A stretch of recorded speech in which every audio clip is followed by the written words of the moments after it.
Yom Yerushalayim, a gift from Hashem to our generation. After nearly 2,000 years, we are uniquely fortunate and at the same time obligated to find ways to express our Hakarat HaTov for this amazing divine gift. This is one of the fundamental objectives of Mizrachi. And on behalf of the Religious Zionists of America, I want to thank our steadfast Chicago chapter for spearheading this production and sharing it with the rest of the country and the world. And of course, thank Mizrachi UK for producing it. We hope the power of this film will encourage increased involvement in the programs of Mizrachi and the advancement of the goal of religious Zionism, Eretz Yisrael, La'am Yisrael, Al Pi Torat Yisrael.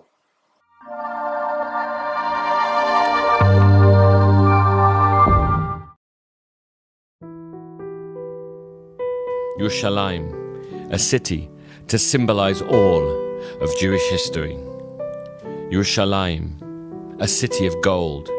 Yerushalayim Shel Zahav, a city of light, of Torah, of culture, of beauty, of majesty, of holiness, and of peace. We cannot imagine a world in which Yerushalayim is not the capital of the Jewish state, and the Kotel and the Old City are not under Jewish sovereignty. There are so many stories about this wonderful city, its people, and its history. This Yom Yerushalayim, join us as we celebrate the greatest miracle of modern-day Jewish history, as we immerse ourselves in the tales of Jerusalem.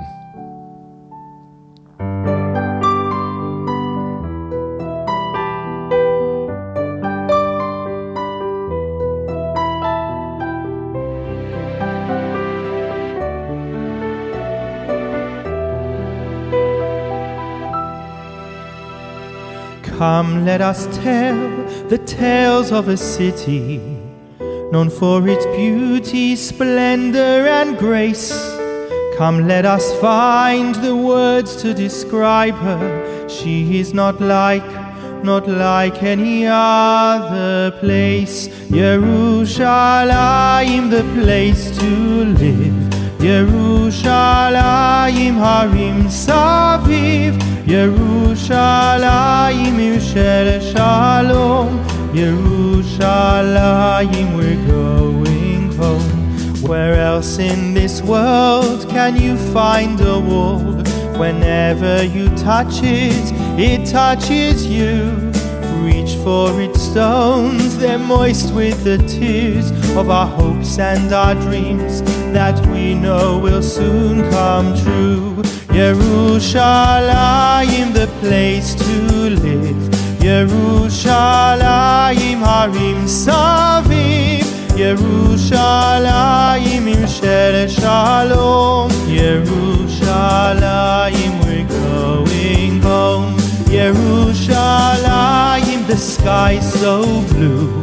Yerushalayim, we turn to you. Yerushalayim, Shel Shalom.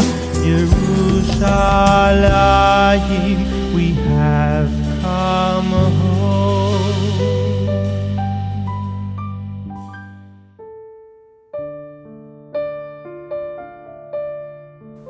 When people think of Yerushalayim, they think of the Kotel, Machane Yehuda, or the Knesset.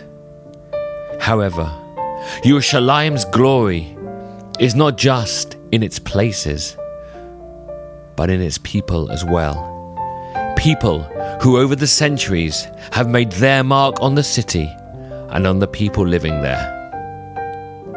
Heroes in ancient times, such as David HaMelech and Ezra HaSofer, who brought glory and greatness to the holy city. In more modern times, we have had great tzaddikim, whose righteousness and kindness brought light and joy to the masses. One of those was a tzaddik of Jerusalem, Rav Aryeh Levin, whose story is told by Racheli Frankel.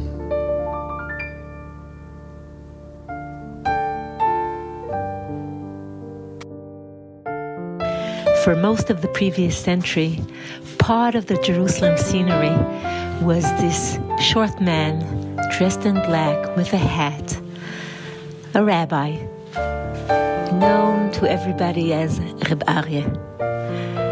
Rav Aryeh Levin, the Jerusalem tzaddik, a true righteous man that was loved by anybody who met him, actually by anybody who ever heard about him. He had this gift to care so deeply about each and every person in the world and to find a way to lighten up their day, no matter how poor and disadvantaged they are. He was nicknamed the prisoner's rabbi. He would go to prisons and find people and connect to them and care about them and come back to visit them regularly, especially ones who were arrested by the British mandate for being part of the underground.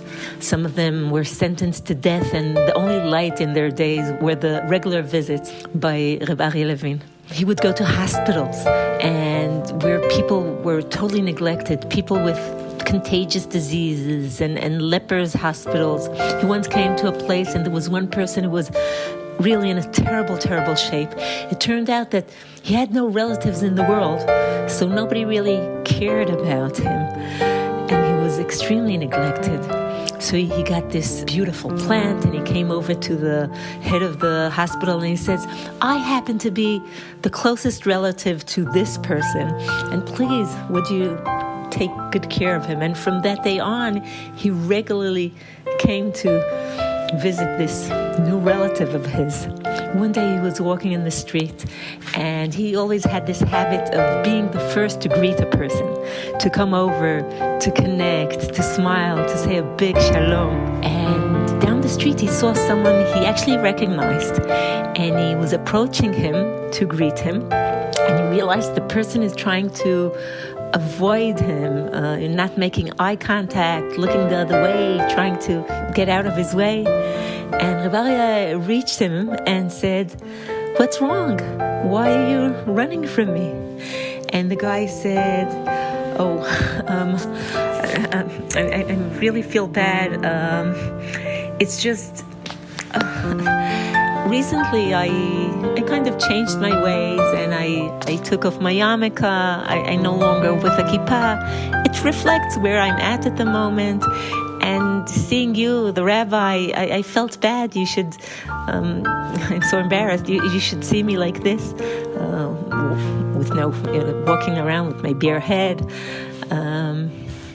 So Rav Aryeh gives him one of his deep, warm looks him straight in his eyes and says, look at me.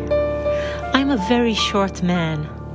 I can't see all the way up behind your head. I can only see directly to the height of your heart. The heart of a Jew has had to endure many difficult times throughout our long history. One of the most painful was in 70 CE, when the Romans destroyed the Second Temple and we left on our longest exile. But the Jewish people did not forget their homeland. In every prayer, every blessing, at every event, whether joyful or sad, we remembered the land of Israel and Jerusalem. Morning, afternoon, evening, Birkat HaMazon, Shabbat, under the chuppah, when we comfort mourners, in Hallel on the Chagim and on fast days. In every one of these blessings, we declared loud and clear, we have not conceded our land. We have not deserted our birthplace or neglected our holy city. We will return, as Hashem promised us through his servants, the prophets. And then the miracle came to pass. And so it was that on Friday the 5th of Iyar, May the 14th, 1948, they gathered in Tel Aviv to hear and approve the Declaration of Independence of the State of Israel. With marked emotion, David Ben-Gurion read out, "We hereby declare the establishment of the Jewish state in the land of Israel, namely, Medinat Yisrael." And just like that, 2,000 years of exile came to an end. And in Yerushalayim, at that exact time, the following remarkable story occurred, told to us by Rav Doron Perez.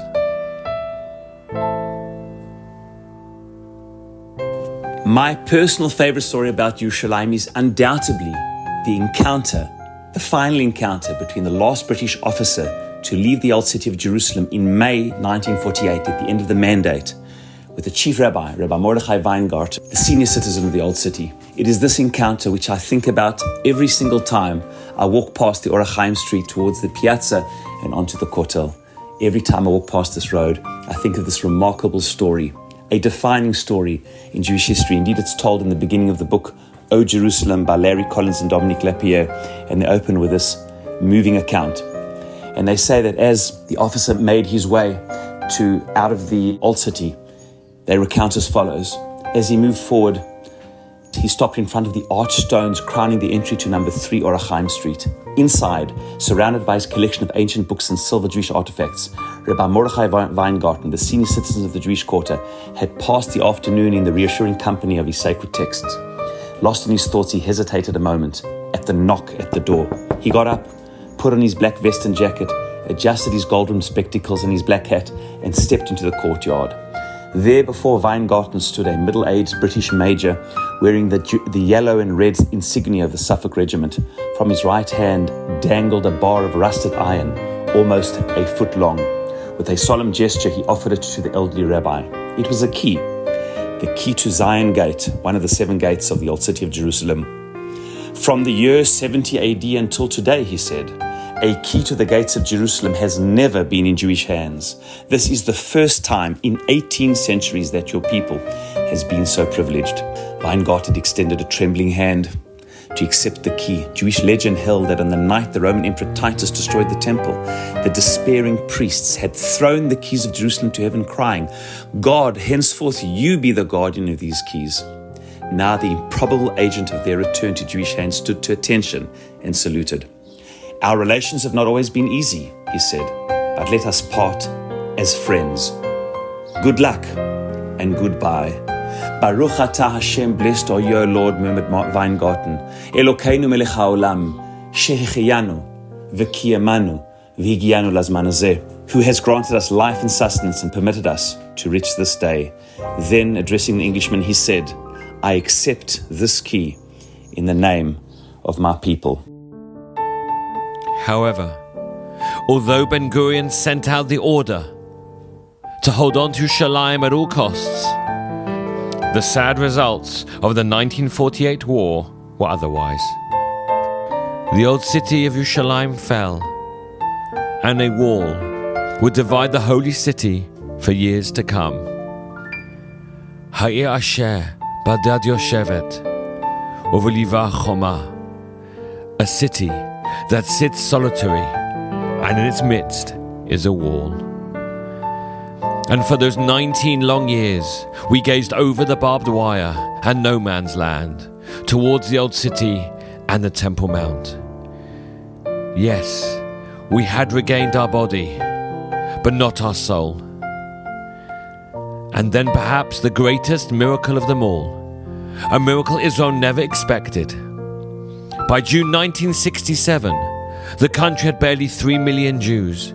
The crippling economy, social challenges, and military threats caused many more to consider leaving. There was fear and foreboding. Tens of thousands of graves were dug for the projected casualties. The Jewish world held its breath. The enemies of Israel had twice as many soldiers as we did, 3 times as many planes, 4 times as many tanks. The odds were stacked against us on every military front. How could Israel survive? Ambassador Michael Oren explains how the miracle of 1967 came to pass. I want to tell you about the coincidences, or if you will, the miracles, that led to the liberation of Jerusalem in 1967. On the 5th of June of that year, hundreds of Israeli warplanes took off in the largest surprise attack in aerial history, destroyed the Egyptian Air Force on the ground. At the same time, Israeli ground forces broke through Egyptian defenses in Sinai and rushed toward the Suez Canal. Several days before this, King Hussein of Jordan placed his army under direct Egyptian command. And Egyptian generals, wanting to hide the extent of their surprise attack by Israel, spread a rumor that the Egyptian army had in fact broken through Israeli defenses. The Egyptian Air Force had destroyed the Israeli Air Force on the ground, and the Egyptian army was advancing on Jerusalem from Beersheba and Bethlehem from the south. And Egyptian generals in Jordan believed this, and they sent Jordanian troops to attack southern Jerusalem, the area we know as Amon Natziv, where the promenade is, the Tayelet. Israel had very small forces in Jerusalem. The Israeli government had asked King Hussein to stay out of the war, saying, "This is between us and Nasser. You stay out of it, we stay out of it." Israel practically begged Jordan to stay out of the war. But Jordanian forces invaded, and Israel, with its small number of troops, defended Armon Natziv and drove the Jordanian back.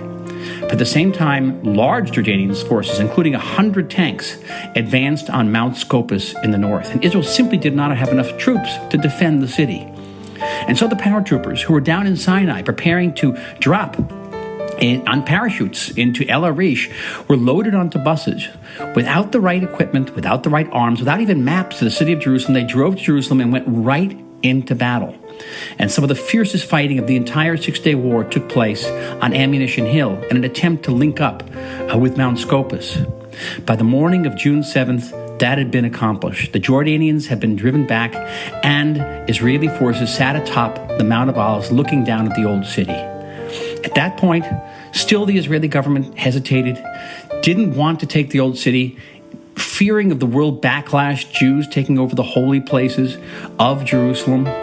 And the Israeli government actually asked King Hussein, saying, "If you agree to a ceasefire and a peace process, we will not enter the old city." Well, King Hussein never answered that request.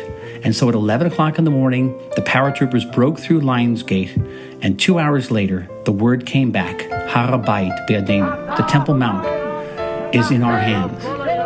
And through a series of misunderstandings, miscalculations, telegrams that were never responded to, Israel and the Jewish people were reunited with our holiest city and the holy places in it, the Kotel and others. That is Yom Yerushalayim, a series of coincidences perhaps, but also, of course, of miracles.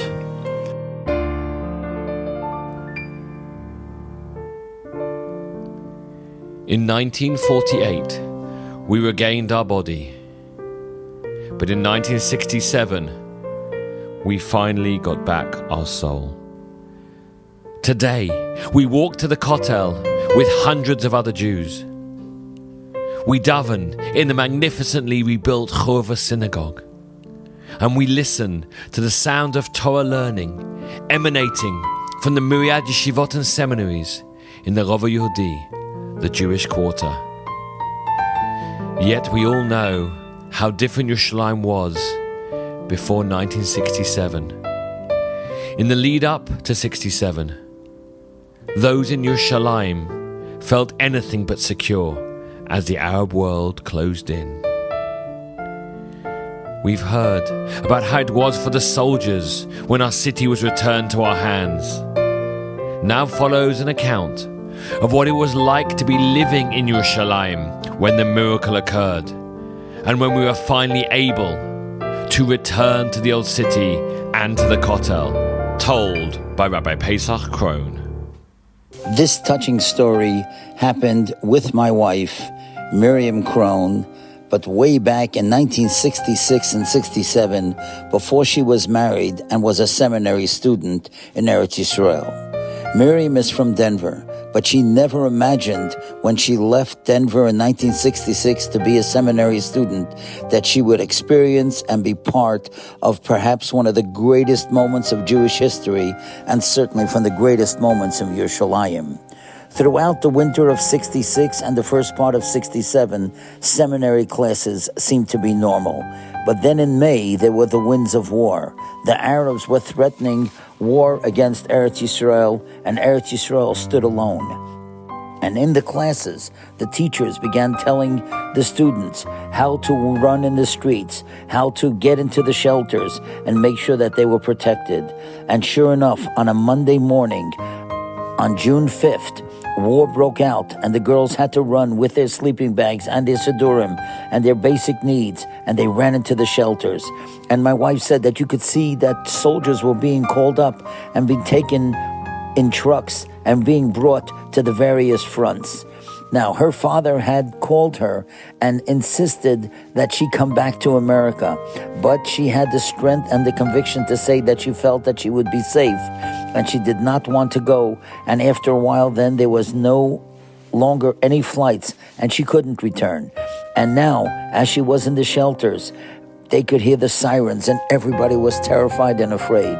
But the classes went on, and the teachers, they were teaching, among other things, Yediot Haaretz, the knowledge and the layout of the land. And soon people began spreading the news that Klal Yisrael, that Eretz Yisrael, was winning the war. And all of a sudden the map was changing. Now we had the West Bank, now we had the Golan Heights, now Gaza, and then East Jerusalem. And then the buzzword, HaKotel B'Yadenu, HaKotel B'Yadenu. And the kids were crying and screaming and singing. They couldn't believe that we finally had the Kaisel after all these years. And then the war ended. And now she described to me what Shavuos was. Shavuos, early in the morning, it was as if the whole Yerushalayim was on its feet. Everybody was rushing and marching towards the Kaisel in the old city. And the Arab people, in their shops and in their homes, they had to watch, and they couldn't do anything as Yidden walked through the hills and saw the hills and saw that Yerushalayim indeed was a city surrounded by hills. It made no difference the attire or the affiliation. Everybody was one heart. Everybody wanted just to go to daven and be close to Hashem. And my wife keeps saying it was almost as if you would imagine that Mashiach was here, and this is how Yidden would flock to Eretz Yisrael, to the Kaisel, to be one centralized nation. Today she looks back 54 years later and knows that moment, that when they saw the Kaisel, when they saw the people in Yerushalayim, the achdus that Yidden had, that would stay with her forever. And she is so proud of herself that she had the strength and the conviction to remain in Yerushalayim at the most crucial moment. She wrote something about this, and I would like to read the last sentence of her article. For us, it is never just history. The events of the past link us to the present and provide hope for the future of our great Jewish people. Rabbi Sachs, Zecher Tzaddik Livracha, was a student at Cambridge University during the Six-Day War, and he writes about what happened during this time. It was then that an extraordinary thing began to happen. Throughout the university, Jews suddenly became visible. Day after day, they crowded into the little synagogue in the center of town. Students and dons who had never before publicly identified as Jews could be found there praying. Others began collecting money. Everyone wanted to help in some way, to express their solidarity, their identification with Israel's fate. It was some time before we realized that the same phenomenon was repeating itself throughout the world. From the United States to the Soviet Union, Jews were riveted to their television screens and radios, anxious to hear the latest news, involved on the edge, as if it were their own lives that were at stake. 1967 was a turning point for the Jewish people. It was the beginning of the Baal Teshuvah movement, as well as the start of the awakening of the Jews of the Soviet Union. Behind the Iron Curtain, the liberation of Yerushalayim had begun to awaken their own sense of Judaism and Zionism. Sivan Mahav Meir explains how this played a central part in the life of one of the most famous refuseniks of all, Natan Sharansky. Shalom, it's Ivan Rahavmi here. I had the zchut, I was privileged to interview Natan Sharansky lately, and I heard those two stories from him. The first story is about the way he and his wife Avital got married. They both grow up knowing nothing about Judaism. They thought to be a Jew, it's some kind of a curse, of a bad word, describing something negative. You can be stupid, you can be an idiot, you can be a Jew. It's something bad. And they discovered their identity, and they met each other while they were demonstrating against the KGB, great place for first date. And then they got married. It was the first Jewish wedding they ever saw, they ever attended, and it was their own wedding. They had no idea what they were doing. They found an old Rav. It was an illegal wedding, a discreet wedding, and they found an old Rav that arranged everything, and he told them what to do, the ring, the glass. But they did understand one sentence, they said. And they said, we felt so excited, and we understand every word. We understand the deep meaning of the sentence. Im eshkachech Yerushalayim, tishkach yamini, tidbak leshoni lechiki, im lo azkarechi. When Natan Sharansky said this sentence to Avital, to those who participated in this illegal Jewish small wedding, he basically spoke to us too. He didn't know back then what's going to happen, but it gave him strength. It gave Avital the strength for the future. Then he was arrested. He was sent to jail for more than 9 years. At the end of the trial, the judge asked him, do you want to say something? Sharansky said, I don't have anything to say to you, since I see it as a fake trial, fake everything here. It's not true, everything that's going on here. It's a huge lie. You do not represent justice. But I have something to say to Avital and to my nation, to my people. Leshana haba'a b'Yerushalayim, Leshana haba'a b'Yerushalayim. It took more than 1 year, but I think once again, Yerushalayim, in those two moments, the wedding and the trial, Yerushalayim represents something that is bigger than us. And I wish us all to connect ourselves to that bigger, wider story of Yerushalayim. And Be'ezrat Hashem, may we all really see Leshana haba'a b'Yerushalayim habnuya. Thank you from Yerushalayim. Today, Yerushalayim is the center of the Jewish world. It is the heart of our nation. There are more people learning Torah in Yerushalayim today than ever before. Ki mitzion tetzei Torah udvar Hashem Yerushalayim. Yet, it is not only the religious that feel the connection to and the pull of the city. Even those who seem to be distant and detached from our people and our history can't help but feel something special. How? How can Yerushalayim help connect those who are so distant? Let Charlie Harari end our Tales of Jerusalem with a story about the power of Yerushalayim for all Jews. Every Jew, no matter where you're from, no matter your connection, your affiliation, your denomination, has a piece of Yerushalayim in their heart. The famous words of Rabbi Yehuda Halevi, Libi b'Mizrach, I believe was an accurate statement of fact that has never changed. No matter where a Jew is, it's a piece of his heart that is in the East. I felt that as a student, having the opportunity to spend 2 years in Yeshivat HaKotel in the Old City. But I never had it articulated as well as just a few years ago. The past few years, I've had the zechut, the honor, of leading a trip of adult men to Israel. These are men from different backgrounds and countries, different denominations, religious affiliations, religious knowledge, for a 1-week trip to Israel. Many of the men have never been to Israel before. And if you can imagine taking about 150 to 200 adults, most of which have never even been in the country before, it's a very powerful experience. And one of the most powerful moments in the beginning of the trip when they first started, took place in the Old City. We prepared them, we brought them to the Old City.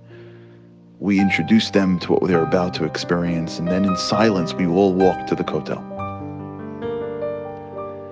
If you can picture a beautiful Wednesday around 11 a.m., not a cloud in the sky. The Kotel was empty. And 150 men pile in and line the entire breadth of the wall, each one with their hand on the stones. Some started breaking down immediately, just once they touched the stones. Others seemed to not be able to pull back from its grasp. Others started to talk to God for the first time in their lives. It was a scene that I'll never forget. But there was one conversation that took place that was Ole al Gabeim, that was even greater. I was standing around 40 or so feet behind, watching. And a man came up to me. He said, "Charlie, can I ask you a question?" I said, "Sure." He said, "I have this feeling that is confusing me." I said, "You're inspired?" He goes, "Yeah, I'm inspired, but that's not what I'm talking about." I said, "What's the feeling?" He said, "The feeling is familiar. I feel like I've been here before. This place feels familiar, but I've never been to Israel." And standing with this man in the Kotel Plaza, I tried to explain to him the concept of Libi Mizrach. No matter where you are, no matter where you're from, no matter whether your body has stepped foot in the state of Israel or not, you're a Jew. And that means there's a piece of your heart that is connected to this city. If I tell you, I have heard that maybe a dozen times. Jews from all over the world that come for the first time and feel like they've been here before. It's because every Jew, no matter where you are, has their heart in Yerushalayim.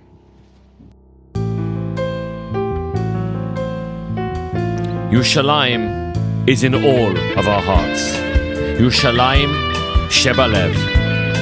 We thank Hashem, we celebrate and pray for peace, and yearn for the final tale from Jerusalem, the Geula Shalema. כל אדם מחפש מקומות ונופים חדשים בעולם.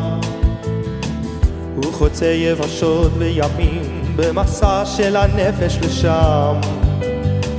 על כנפי מחוזות הדמיון הוא מפליג בספינה אל הים, אך בסוף זה הלב, הלב שמוביל אותנו לשם. כל הדרכים, השבילים, הכבישים, השבטים מובילים לירושלים. כל התפילות, הדמעות, קשות, מחשבות מובילות לירושלים. כל השירים, פיוטים, מזמורים, סיפורים, כולם לירושלים, ירושלים שבלב. כל הדרכים, השבילים, הכבישים, השבטים מובילים לירושלים. כל התפילות, הדמעות, קשות, מחשבות מובילות לירושלים. כל השירים